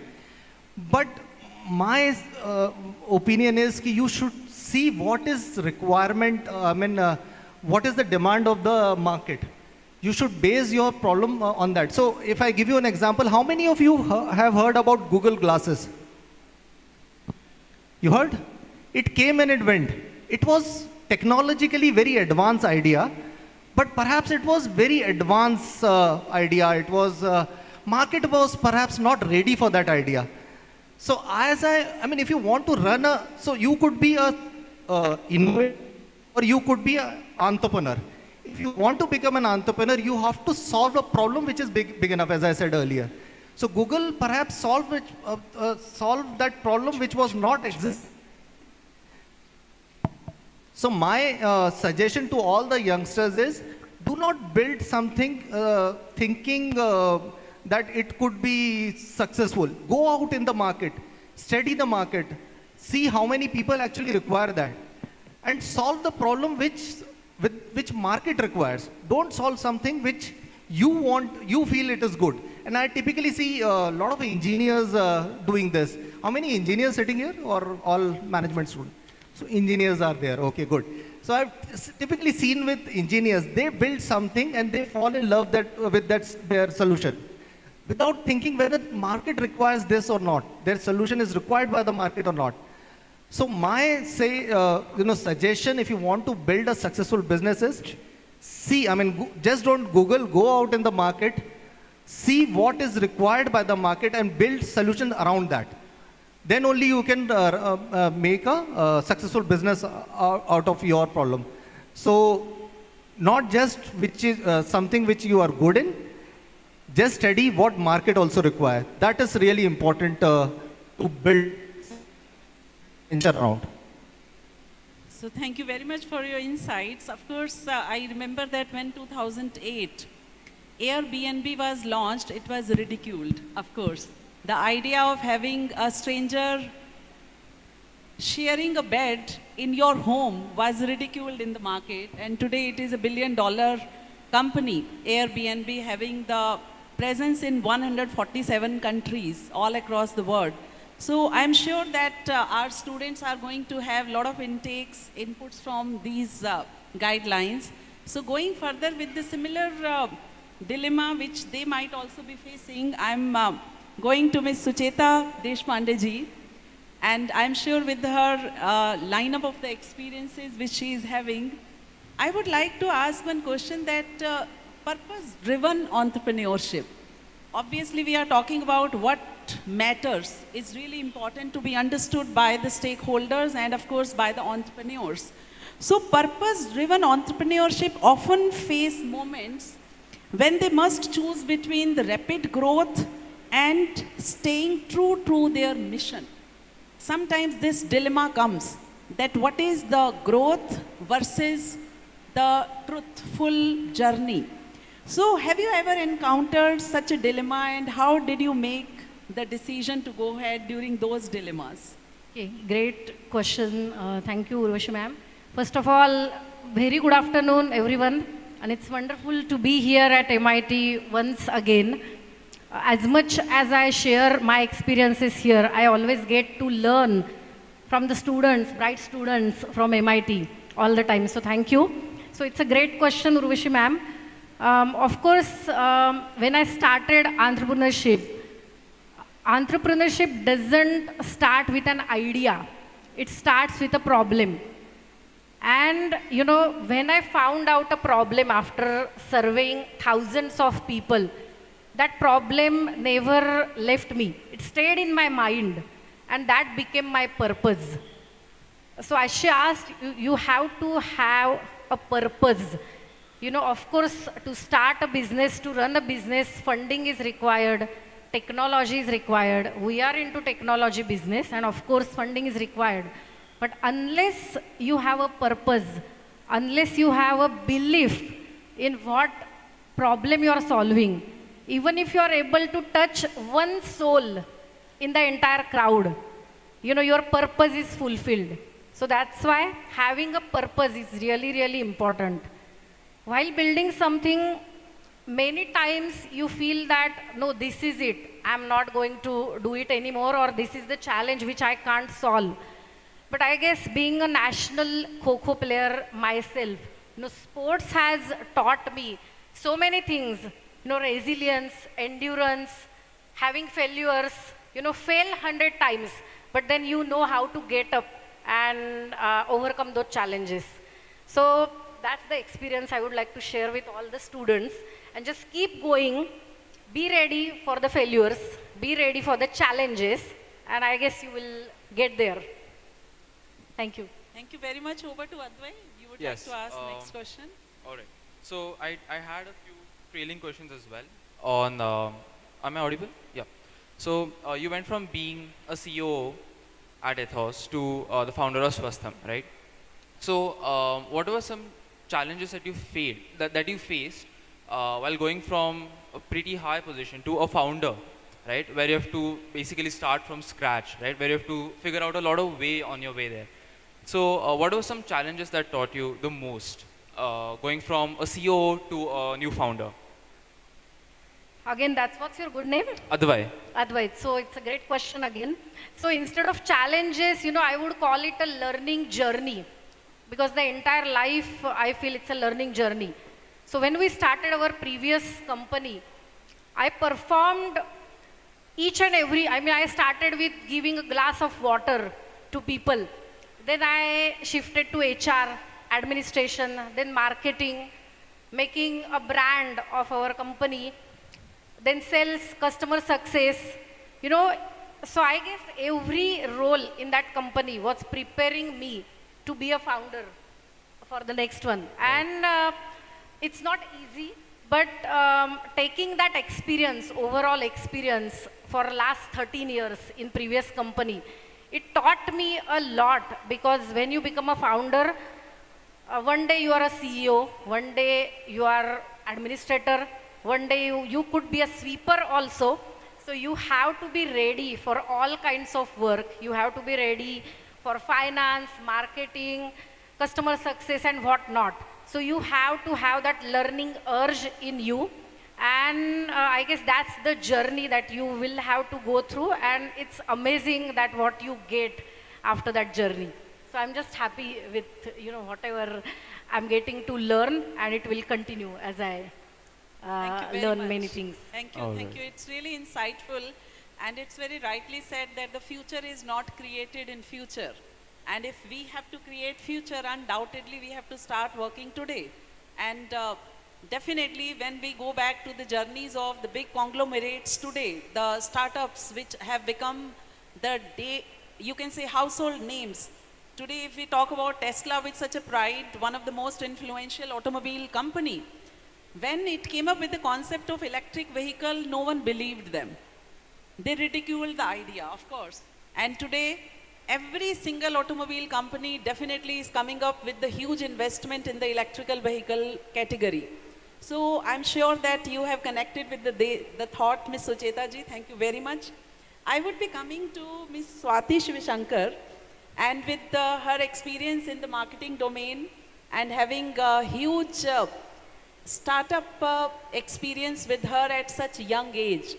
I'm sure that you are the one who have witnessed the artificial intelligence, how it has changed the startup ecosystem very recently. So I have 3 sub-questions, and I'm sure my students will be echoing with those questions. So it is on behalf of them, that how you have assimilated artificial intelligence currently in your startup ecosystem, 1. And then secondly, looking ahead the next 5 years, of course 5 years is a very long time, but still I'm taking the leverage of 5 years. What opportunities should young entrepreneurs embrace? What are the opportunities, and what common mistakes they should consciously avoid to be successful? So 3 subdivisions of questions. We really want to hear your experiences, first of all, how you have embraced artificial intelligence in your startup ecosystem. So over to you, please. Thank you so much, and good afternoon, everyone. It's lovely being here amongst all students, and I'm sure I'm also going to learn a lot more once I leave this space today.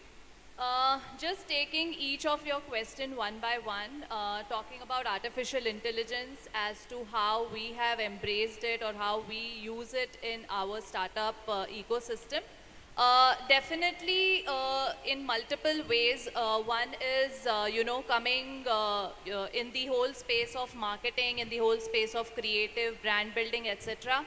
I think if I was thinking about running a marketing team, say 4 years before, it wouldn't be possible without having a designer, a video editor, having those desktops with those specific softwares, etc., etc., and your marketing team wouldn't function without having those people physically there.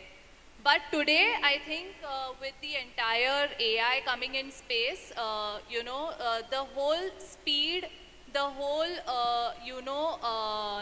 the need to not have a specific designer or a video editor to actually do the job has completely kind of enabled even an intern or even someone like me to kind of, be hands-on in terms of keeping your social media, keeping your brand marketing, etc., very, very up to date, at a certain speed.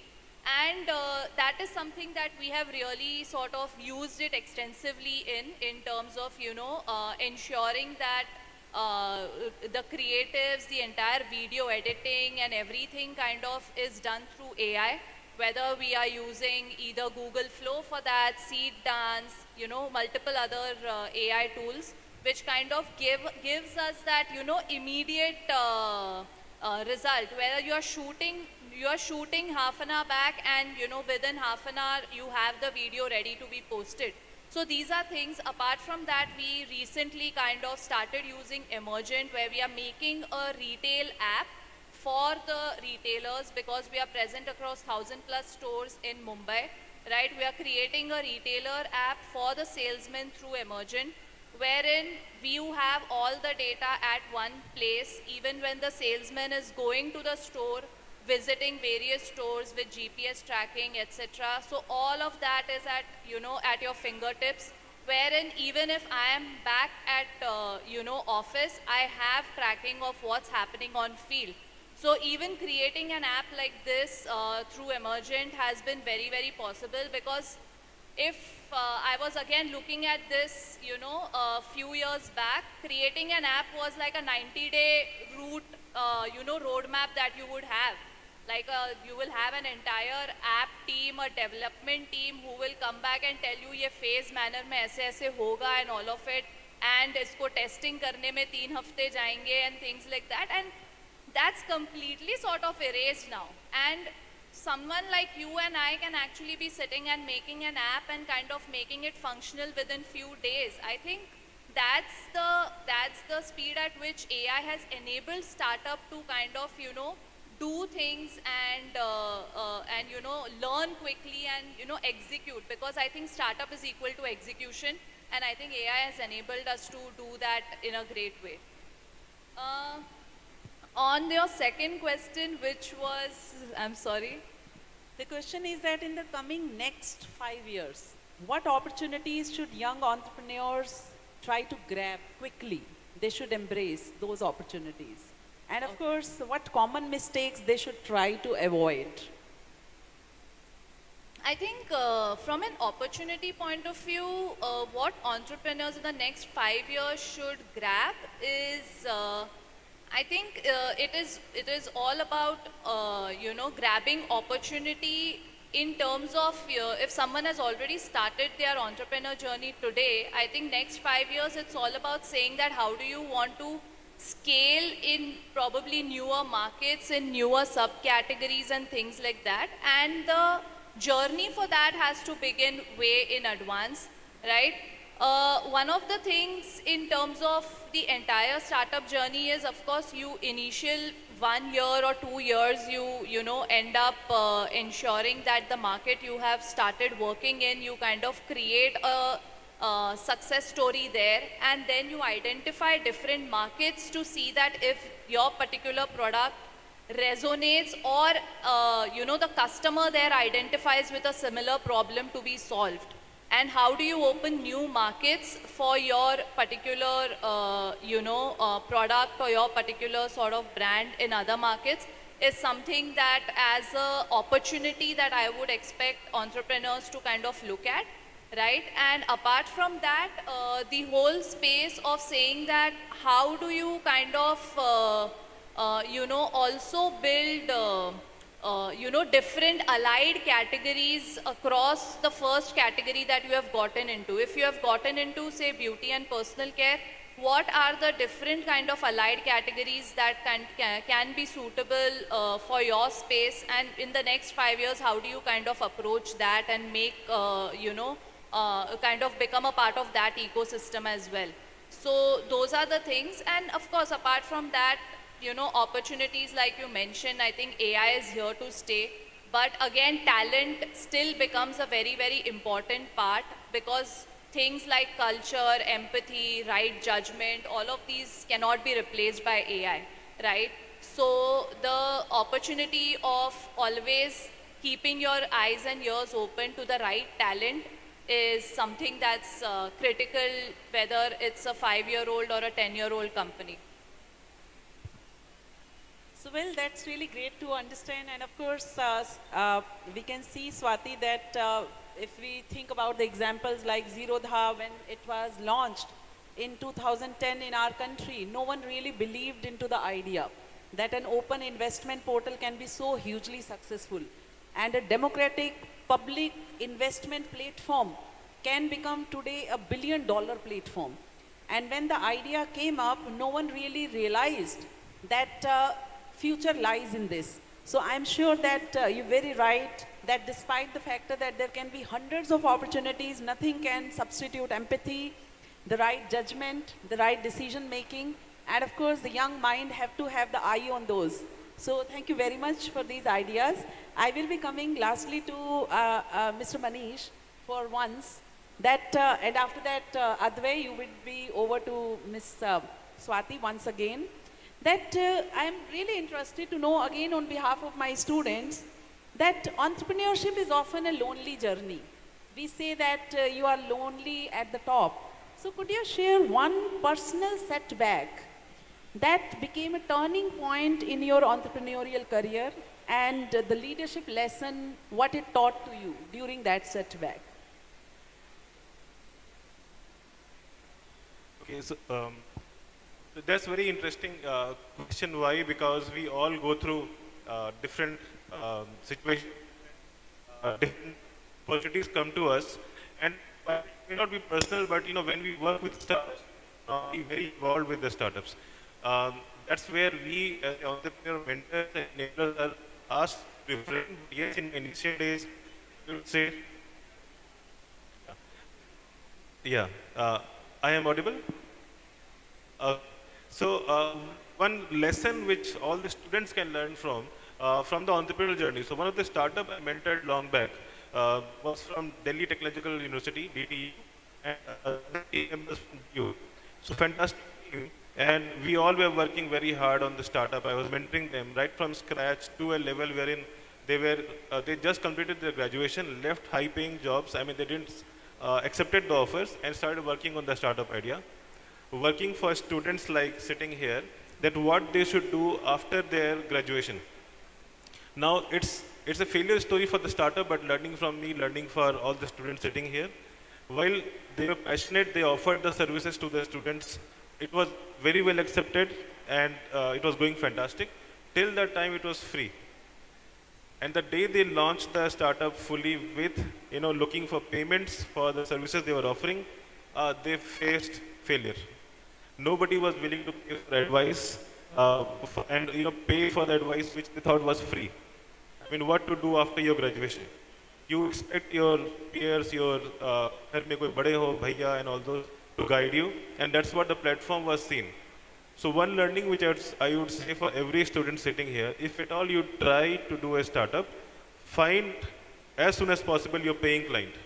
Your product should be a problem-solving product that should solve the problem, but at the same time, the customer should be willing to pay for it. So that was one of the biggest learning in my entrepreneurial journey, which I wanted to share with the students. Thank you. Thank you. It's always inspiring to learn from the setbacks and the failures. So, Advay, the last question from Ms. Swati from your side, yes. please. Yes. So, ma'am, my question is my question is about building Big Bazaar, right, as a marketing venture. So essentially you've run campaigns such as Smart Search and hashtag Decide Your Price and Big Bazaar ke sabse saste 5 din, right? So my question is, how do you convince a brand like Big Bazaar, which is largely a retail brand, to go online? How do you convince them to take online marketing and online branding seriously when they've built their reputation for being there as a retail brand, right? So yeah. Yeah, I think that's an interesting one.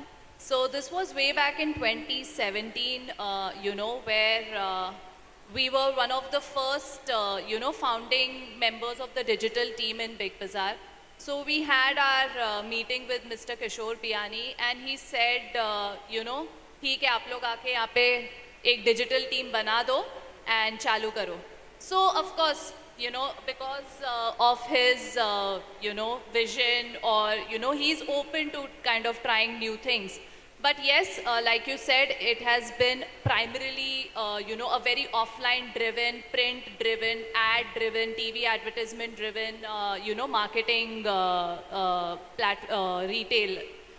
So when we started off, we of course wanted to ensure that, see, the physical 200 plus stores are not going anywhere. And obviously, tabhi ke time pe, it was not about saying ke tum www.bigbazaar.com chalu kar do. That was not the idea, because you wanted people to go shop. That experience of shopping offline was the key of what Big Bazaar stood for, right? But when we started digital back then, our entire endeavor was, how do you engage customers on digital space? Because that was the advent of Facebook, not even Instagram per se. Instagram was just very, very, initial stages. Facebook was the primary, networking platform back then. And our whole challenge was, how do you engage customers online on, Google and Facebook, etc. And how do you drive footfalls to the stores? So every campaign or every, thought we kind of looked at was from that lens. So how do you do that, right? People are looking for you on Google, searching the nearest store, searching for offers, etc. And then apart from that, Big Bazaar had also started FBB, which is the fashion segment and the fashion category. So there were younger, customers also who started kind of visiting stores. But our entire thing was, how do you create incrementality in terms of spending more, in terms of getting newer customers, in terms of getting younger customers? And that is where all our campaigns had that one core, underlying objective. So when you talk about smart search was a very intuitive thing. People look for things on Google search, best onion price today, or for example, offer on mixer grinder and so on. On the 1st of every month, anyone who searches Big Bazaar, pressure cooker offer or Big Bazaar iron offer, they would get a coupon on the Google search, in which they had to just plug in their mobile number, and they would automatically get an SMS with a coupon code, which is redeemable in store over the weekend just for 2 days. So what this does is, you make the offer finite. You make the entire experience of saying that you make the customer feel they are smart. Why? Because I earned an offer. Vis-a-vis you giving an offer to me, I don't find it as precious, while I am earning an offer and I find that precious because I earned it. And then you go redeem it, you have a different kind of, joy of kind of, using that coupon. So that's how you kind of made the first 10 days of the month relevant, because that is where, people go shop, and that becomes an entire, monthly shopping thing, and where you are adding incrementality in terms of increasing the basket size, in terms of also getting newer customers. In fact, with this particular campaign, which happened month on month for, almost 24 months, we saw that almost 36% were newer customers. And because Big Bazaar was so rich in data, there was an entire war room which had only data people actually mining and understanding what is the repeat rate, who are the customers who are coming regularly, how often, so on and so forth. So the whole, and because we had coupon mechanism which actually told you whether this person is a first time buyer or he's a repeat buyer. Even with repeat buyer, what happens is you are increasing the frequency, you are increasing the basket value, even if they are a regular customer. So these are ways in which we ensure that, how we use digital to make it relevant even in an offline world.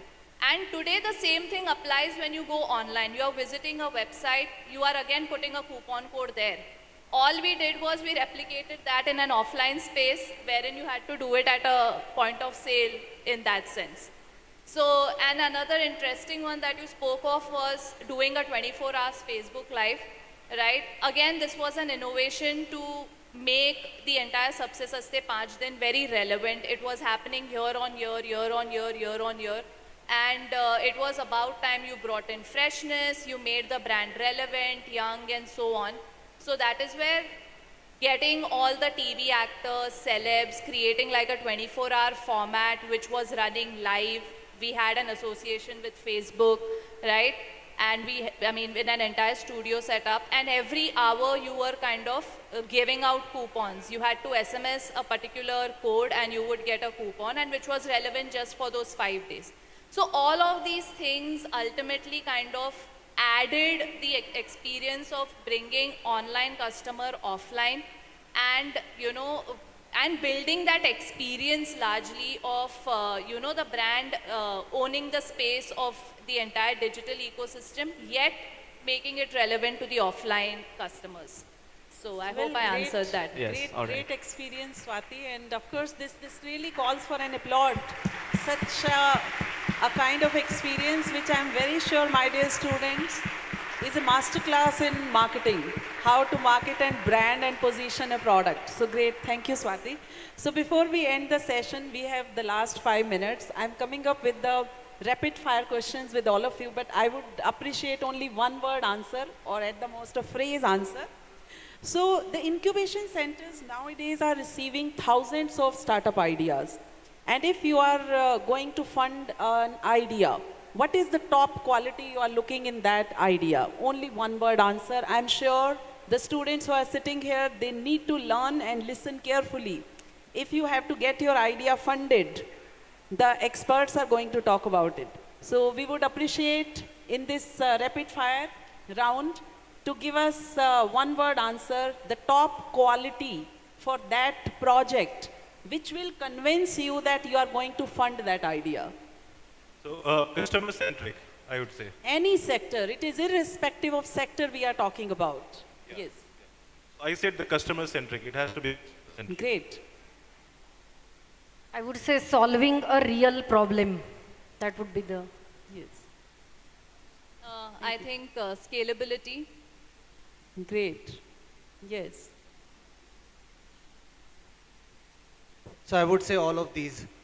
This is what I wanted to say, but it's a scalability, innovation. So everything is covered. So all of these, yeah. So great. Of course, the customer centricity, scalability, and solving a particular problem. These are 3 top qualities needed for getting your idea to be funded, my dear students. Mark these words. So I'm coming to the second very quick question, and of course your answers. That if you had one piece of advice for the young entrepreneurs sitting on this side, that what they should start doing from tomorrow to become a successful entrepreneur. One piece of advice. Let's start from Mr. Manish. Yeah, so I would say something which Dr. Vinod Shastri always says, just start. Just start. Great. Yes, don't wait, nothing, there is no perfect time. Just start, follow your heart, have a purpose, be humble and have a humility. Thank you. I would say learn to accept failures. Hello, yeah. I would say become a problem solver. So whenever you go out, look for problems and try to become a problem solver. Thank you. And now coming the last question. This is important for everyone sitting here. We sometimes into the academic corridors miss out on the larger picture. And of course, we are very proud of teaching entrepreneurship at MIT World Peace University. So one top topic which comes to your mind must be taught into the classes of entrepreneurship. Only one topic. Quick, please. Yeah. So art of selling. Art of selling. Art of sales. Great. being a nice human. That is the biggest quality that you need to have. Yes, Swati, from your side. I think I would say, I don't know how to put it, but personality building, but more from a very mental strength point of view. Like a personality course, but very, very specific from an entrepreneur journey point of view, which has its various, which needs a different kind of, strength and ability. Yeah, so Manish has already covered. I would say revenue model is something which we should teach students, which is very important for any sustainable business. A revenue model, I would say. Yeah. Thank you very much. These are great inputs for all of us, and I'm sure that when I conclude this session, it's really important for our students to really draw the line. And of course, each one of you who's sitting here, anyone should understand that the difference between being ordinary and extraordinary is that little extra. And I'm sure that if every one of them will try to add up that extra to their journey of entrepreneurship, no one can stop you. And my dear students, I take the privilege on behalf of all of you, on behalf of Dr. Vinod Shastri sir, our Honorable Vice Chancellor sir, to thank the panelists sitting on the dais and for their interpretations, inferences, and the reflections on the entrepreneurship journey which they have shared with our students. And I'm sure our students are going equally inspired and motivated after this session to start their journey now, today, without having to wait for plunging into the market, because I'm sure, my dear students, you are sitting at the safest place where even if you fall back, even if you fail, you have the mentors around you. So don't wait for your entrepreneur journey to get started later on. Today is the right time. The future is not created in future, it has to be created right now. So with this message, once again, thanks to all the panelists. Thank you very much to Advay, the young one who is sitting with us. And thanks to the whole coordinating team for bringing up this relevant topic on board. Thank you very much. Thank you for such an inspiring and thought-provoking discussion. I'm sure everyone present here would agree that entrepreneurship is not merely about creating businesses. It's about creating impact, empowering communities, and shaping the future. Let us have another huge round of applause for our moderators and distinguished panelists. A huge round of applause, guys.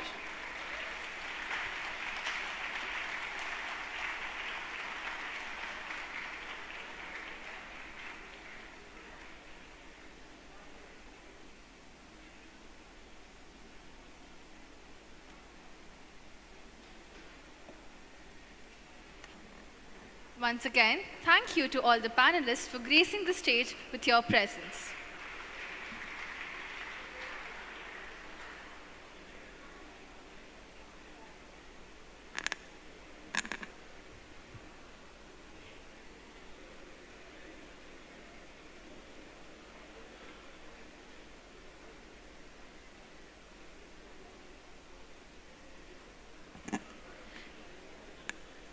As we arrive at the final chapter of today's journey, it's time to pause, reflect, and acknowledge many individuals whose presence and contribution made this day truly meaningful.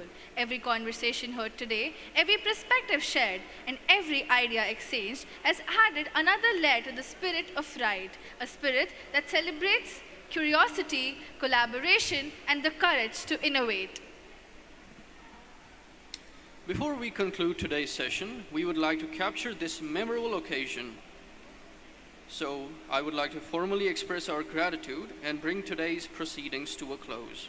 We now invite Rishabh Muchal, the student mentor of Ride 2026, to deliver the vote of thanks.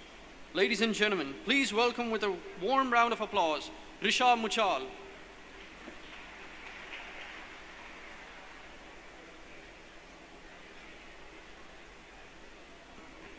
Good afternoon, everyone. As we conclude day 2 of Ride, I would like to extend our heartfelt gratitude towards Vishwadharmi Professor Dr. Vishwanath Karat sir for continuously supporting and encouraging generations of innovators and entrepreneurs. I would also like to extend a sincere, heartfelt gratitude towards Dr. Rahul V. Karad sir for constantly supporting and fostering an ecosystem of innovation and entrepreneurship. I would also like to give our heartfelt appreciation towards our convener, Dr. Vinod Shastri sir, for his exceptional guidance throughout RIDE 2026. I would also like to thank Dr. Deepak Prashar sir and Dr. Dipali Zavai ma'am, our co-conveners of RIDE 2026, for their constant support. We extend an appreciation towards Honorable VC sir, CEO sir, Registrar sir, all our deans, associate deans, program directors, and especially all our faculties and SPOCs. We would also like to extend a heartfelt thank you note towards our IT team and the entire team of Pankaj Shirbate sir for seamless technical execution. We would also like to thank the entire media department and Deepak Khedkar sir's team for constantly capturing all of the moments of RIDE 2026. Finally, a heartfelt thank you to all of our staff members, volunteers, and especially all of you participants for making RIDE a great success. As we conclude today's session, I would like to request all of you participants to proceed for lunch after this and report back to your classrooms by 1:30. And it is very essential that you come on time so that we can conclude the sessions on time. Thank you so much, and thank you for being a part of RIDE 26. I request everybody to stand up in your places for the national anthem. Nobody, please don't leave. We'll stand up for the national anthem.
Designers, entrepreneurs, and leaders of tomorrow are already amongst us.